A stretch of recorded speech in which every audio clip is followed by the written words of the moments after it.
ഒരു മനുഷ്യനെ മരണപ്പെട്ട് കഴിഞ്ഞാൽ ആ മരിച്ച മനുഷ്യനെ കുറിച്ച് 4 പേര് നല്ലത് പറഞ്ഞ വജബതു ലഹുൽ ജന്ന,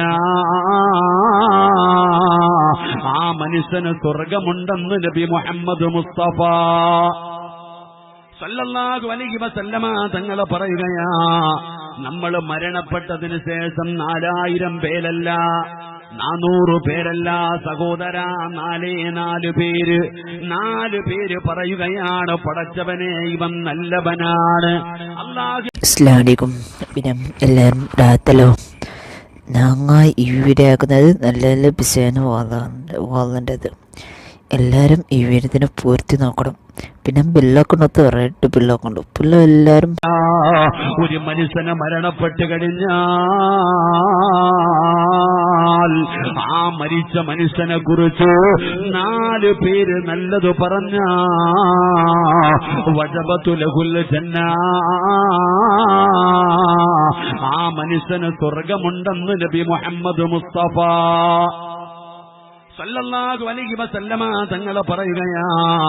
നമ്മൾ മരണപ്പെട്ടതിന് ശേഷം 4000 പേരല്ല, 400 പേരല്ല സഹോദര, 4 പേര് 4 പേര് പറയുകയാണ്, പടച്ചവനെ ഇവൻ നല്ലവനാണ്. അല്ലാഹുവേ ഈ പെണ്ണ് നല്ലവളാണ് എന്ന് 4 പേര് നമ്മളെ കുറിച്ച് അല്ലാഹുവോട് പറഞ്ഞ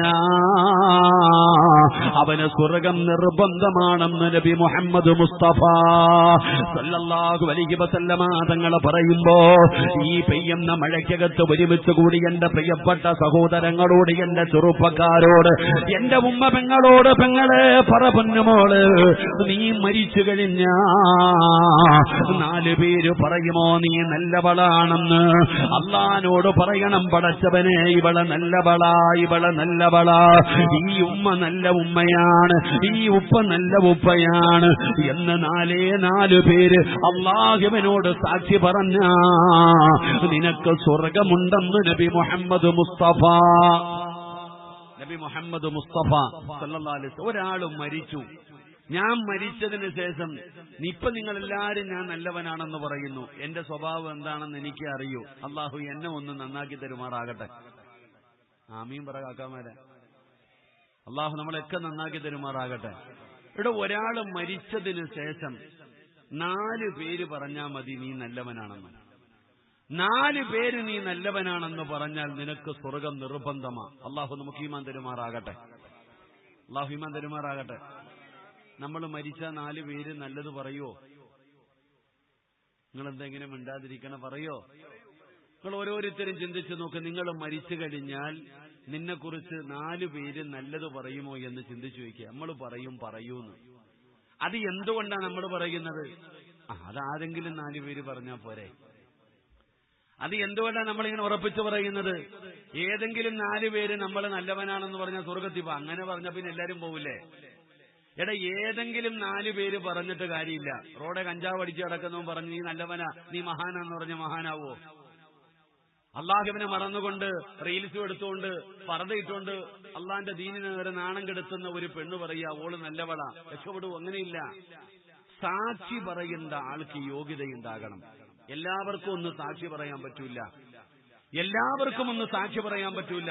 സാക്ഷി പറയുന്ന ആൾക്ക് ചില യോഗ്യതയുണ്ട്. നിന്റെ മകളെ നിക്കാഹ് കഴിച്ചപ്പോ കഞ്ചാവ് അടിച്ചവനെ അല്ലല്ലോ പിടിച്ച് സാക്ഷിയിരുത്തിയേ. നിക്കാഹിന്റെ സമയത്ത് 2 സാക്ഷികൾ വേണമല്ലോ. അപ്പൊ എന്റെ പ്രിയപ്പെട്ട സഹോദരങ്ങളെ, ആരെങ്കിലും 4 പേര് പറഞ്ഞാ പോരാ, പറയേണ്ട 4 പേര് പറയണം. അള്ളാഹു നമുക്ക് ഭാഗ്യം തരുമാറാകട്ടെ. ഏതെങ്കിലും 4 പേരല്ല, നീയുമായിട്ട് ഏറ്റവും ബന്ധമുള്ള 4 പേര് പറയണം. ആ 4 പേരെ എങ്ങനെയെങ്കിലും ഒന്ന് റെഡിയാക്കിക്കോ. ജാഗ വാങ്ങിച്ചു കൊടുത്തോ, പൈസ കൊടുത്തിട്ടോ, വീട് വെച്ചു കൊടുത്തിട്ടോ, കാറ് വാങ്ങിക്കൊടുത്തിട്ടോ, എന്നാ ചെയ്തിട്ടാണെങ്കിലും കുഴപ്പമില്ല. ഈ 4 പേരെ ഒന്ന് റെഡിയാക്കി നിർത്തണം. നാളെ അള്ളാടെ മുമ്പിൽ ചെല്ലുമ്പോ പറയണം ഞാൻ നല്ലവനാണെന്ന് പറഞ്ഞിട്ട് നീ എനിക്ക് സ്വർഗം വാങ്ങിത്തരണം. അള്ളാഹു നമുക്ക് ഈമാൻ നൽകുമാറാകട്ടെ. അള്ളാഹു നമുക്ക് ഈമാൻ നൽകുമാറാകട്ടെ. ചിലപ്പോ ഈ മഴ നനഞ്ഞതേ കാണത്തുള്ളൂ സ്വർഗത്തിൽ പോകാൻ. ആകെ അള്ളാടെ മുമ്പിൽ നേട്ടമുള്ളത്. എടാ, നമുക്ക് ദുനിയാവിന്റെ കാര്യത്തിൽ ഞാൻ പറയുന്നുണ്ട് പെണ്ണ, നിങ്ങൾ ആരെങ്കിലും ഖത്തീബ് ഉസ്താദ് കാണാൻ പഴത് പറയുമായിരുന്നെങ്കിൽ ഞാൻ അവിടെ ഇറങ്ങിയിരുന്ന് നനഞ്ഞേനെ. എന്റെ ഖത്തീബ് എന്തേ നിങ്ങൾ വാഴ്ന്നു പറഞ്ഞാൽ ഞാൻ അവിടെ ഇറങ്ങിയിരുന്ന് നനയും. നനയണമെങ്കിൽ ഒരു ഭാഗ്യം വേണമല്ലോ. അതിനകത്ത് അള്ളാഹു നമ്മുടെ പാവങ്ങൾ കഴുകിക്കളയും. നമ്മൾ ഇരിക്കുന്നത് എവിടെ? ദുനിയാവില്, സ്വർഗത്തിൽ, വേറെ എവിടെയില്ല. അള്ളാഹിന് വേണമെങ്കിൽ ഒറ്റ അടിക്ക് വേണമെങ്കിൽ ഒരൊറ്റ ഇടിവെട്ടി മഴ പെയ്പ്പിച്ച് അയക്കൂടെ? എന്തിനാ അള്ളാഹു നമുക്ക് ഇങ്ങനെ തരുന്നത്? ഇതിലൊരു ബർക്കത്തുണ്ട്. വേണമെങ്കിൽ ഇപ്പൊ അള്ളാഹിന് നല്ലൊരു മഴ പെയ്യിപ്പിച്ച് പരിപാടി തന്നെ മോശമായി കളയാം. എന്നിട്ടും അള്ളാഹു ഇങ്ങനെ തരുന്നുണ്ടെങ്കിൽ അതിലെന്തെങ്കിലും ഒരു ഖൈറുണ്ട്. ഒന്നുമില്ലെങ്കിലും മഴ പെയ്യുന്ന സമയത്ത് ദുആഇക്ക് ഇജാബത്തുണ്ട്. അള്ളാഹു നമ്മുടെ ദുആഇക്ക് ഇജാബത്ത് നൽകുമാറാകട്ടെ. അപ്പൊ എന്റെ പ്രിയപ്പെട്ട സഹോദരങ്ങളെ, സഹോദരിമാരെ, എന്തായാലും ഇന്ന് നനഞ്ഞൊക്കെ പോയി സമാധാനത്തിൽ നല്ലതുപോലെ കടന്നുറങ്ങാൻ ഇൻഷാ അല്ലാഹ്. കുഴപ്പമൊന്നുമില്ല. നിങ്ങൾക്കൊക്കെ ഇങ്ങനെ ഇരുന്ന എനിക്ക് ഏറ്റവും പേടി. കാരണം ഞാൻ കരണ്ടിന്റെ മുമ്പിലായിരിക്കുന്നത്. ഇതിങ്ങനെ നനയുന്നത് കാരണം എനിക്ക് പേടി. കുഴപ്പമൊന്നുമില്ല. ഇനി ഇവിടെ ഇരുന്ന് മരിക്കാൻ വിധിയുണ്ടെങ്കിൽ അത് തട്ടിക്കളയാൻ ആരെക്കൊണ്ടും പറ്റൂല. അള്ളാഹു നല്ല മരണം നൽകുമാറാകട്ടെ.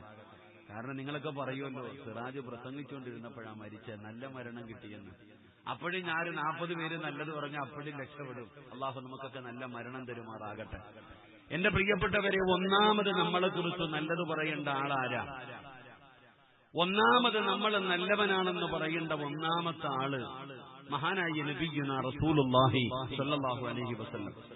63-ാമത്തെ വയസ്സിലാണ് നബിതങ്ങൾ വഫാത്താകുന്നത്. അള്ളാഹുവിന്റെ പ്രവാചകൻ സല്ലല്ലാഹു അലൈഹി വസല്ലമ തങ്ങൾ വഫാത്തായി, നബിതങ്ങൾ ലോകത്തോട് വിട പറഞ്ഞു എന്നറിയുമ്പോ മദീന മുഴുവനും കരയാൻ തുടങ്ങി. ആണും പെണ്ണും, കുടുംബക്കാരനും അല്ലാത്തവനും, പ്രായമുള്ളവനും കുട്ടികളും രോഗികളും നബിതങ്ങൾ വഫാത്തായി എന്നറിഞ്ഞപ്പോ മദീന മുഴുവനും നിലവിളിക്കാൻ തുടങ്ങി. എല്ലാവരും അവരവരുടെ വീടിനകത്ത് നിന്ന് നിലവിളിച്ചുകൊണ്ട് ഇറങ്ങുകയാ. മദീനയിൽ അവരുടെ വീടുകളിൽ നിന്ന് മസ്ജിദുൽ നബവിയിലേക്ക് ഓടുകയാ ജനങ്ങൾ മുഴുവനും. എന്റെ പ്രിയപ്പെട്ട സഹോദരങ്ങളെ, ഒരാള് പോലും കരയുന്ന ഒരാളെ സമാധാനിപ്പിക്കാനില്ല. അതാണ് മദീനയുടെ അവസ്ഥ. ഇപ്പൊ നിങ്ങളുടെ ഈ കാപ്പിൽ ഇവിടെ ഒരാൾ മരണപ്പെട്ടു. ഈ മഹല്ലിൽ ഒരാൾ മരണപ്പെട്ടാൽ ആ മരണ വീട്ടിൽ ചെന്ന് സമാധാനിക്കുക എന്ന് പറയാൻ ആരെങ്കിലും ഒരാൾ കാണും. എന്നാൽ മദീനത്ത് അങ്ങനെ ഒരാളില്ല. എല്ലാവരും കരയുകയാണ്. അങ്ങനെ സമാധാനിപ്പിക്കേണ്ട ഒരാളാണ് മഹാനായ സയ്യിദുനാ അബൂബക്കർ സിദ്ദീഖ് റളിയല്ലാഹു തആല അൻഹു. ഈ അബൂബക്കർ തങ്ങൾ മദീനത്ത് പോലും ഇല്ല. നബി തങ്ങൾ വഫാത്താകുമ്പോ അബൂബക്കർ തങ്ങൾ മദീനയിലില്ല. പിന്നെ ഉള്ള ആളാണ് ഉമർ ഇബ്നുൽ ഖത്താബ് റളിയല്ലാഹു തആല അൻഹു. ഉമർ തങ്ങൾ വാള് പിടിച്ചിട്ട് നബിതങ്ങളുടെ വീടിന്റെ മുമ്പിൽ നിൽക്കുകയാ. എന്റെ നബിതങ്ങൾ ആരെങ്കിലും വഫാത്തായി എന്ന് പറഞ്ഞാൽ ഞാൻ അവനെ തീർത്ത് കളയും, അവന്റെ തല ഞാൻ എടുക്കും, കൊന്നുകളയും എന്ന് പറഞ്ഞുകൊണ്ട് വാളും പിടിച്ച് അങ്ങോട്ടും ഇങ്ങോട്ടും നടക്കാം. ഉസ്മാൻ ഇബ്നു അഫ്ഫാൻ റളിയല്ലാഹു തആല അൻഹു തളർന്നു കിടക്കാൻ, നാവ് പോലും മുങ്ങണില്ല. അലിയാര് നിങ്ങൾ കരയുന്നുണ്ട്. എല്ലാ സഹാബത്തും കണ്ണുനീരില, എല്ലാവരും സങ്കടത്തില.